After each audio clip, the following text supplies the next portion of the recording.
ஏ காவாலியா ஏ காவாலியா வா வா வான்னு அவன் போ போ போ அப்படின்னு போயிட்டு இருக்கான்.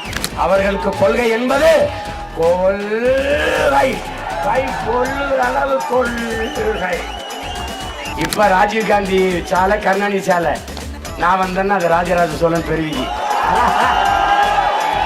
திராவிட முன்னேற்றம் என்பது என் உடன் பிறந்தவனே திருடர்கள் முன்னேற்றம். அவர்களுக்கு கொள்கை என்பது கொள்கை, கை கொள்ளுகிற அளவு கொள்கை. அடித்த கொள்ளையடித்த பணத்தை பதுக்கு, ஒதுக்கு, பாதுகாக்க பதவியிலே இரு. இதுதான் கதை. வேற என்ன கொள்கை இருக்கு? ஏண்டா கொள்கையை வைக்கிற கூட்டத்தை நான் குத்துப்பாட்டு போட்டாடா அவ்வளவு வேற கூட்டியிருக்கேன். நீ மாநாட்டில் காவாலியா ஏ ராவாலியா கூட்டம் நடக்கிறதுக்கு முன்னாடி அவங்க பணியனை போட்டுக்கிட்டு டாஸ்மார்க்ல கூட்டம் நடந்துகிட்டு இருக்கும்போது கூட்டத்தை கூட்டுறதுக்கு ஏ காவாலியா ஏ காவாலியா வா வா வான்னு அவன் போ போ போ அப்படின்னு போயிட்டு இருக்கான். அப்புறம் கொஞ்ச நேரம் கழிச்சு அவர் பேச ஆரம்பிக்கும் போது 3 சீட்டு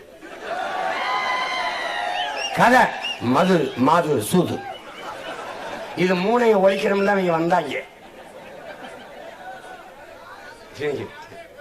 டேய் மதுக்கடை எப்படி ஒழிப்பாசிமன் எப்படின்னு பாரு, கொடுத்து பாரு, ஒரு 5 வருஷம் கொடுத்து பாரு, கொடுத்து பாரு என்ன பண்றேன்னு பாரு. அங்க உடையாலூர்ல உளம்புற கட்டியாண்டையும் பாட்டேன். உங்களால நம்ப முடியுதே, நான் ஜனநாயகவாதியா இருக்கிற மாதிரி பாத்துக்கிறேங்க. நீ கிழக்கு கடற்கரை சாலை இருக்குல்ல, அது ராஜராஜ சோழன் பெருவிதி, அதுக்கு பேரு. இப்ப ராஜீவ்காந்தி சாலை, கருணாநிதி சாலை, நான் வந்தேன்னா அது ராஜராஜ சோழன் பெருவிதி.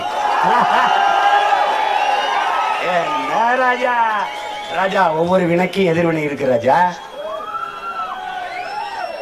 இன்னைக்கு ஓங்கால பந்திருக்கு அடிக்கிற, நாளைக்கு ஏங்கால பந்திருத்தா அடிப்பேன்.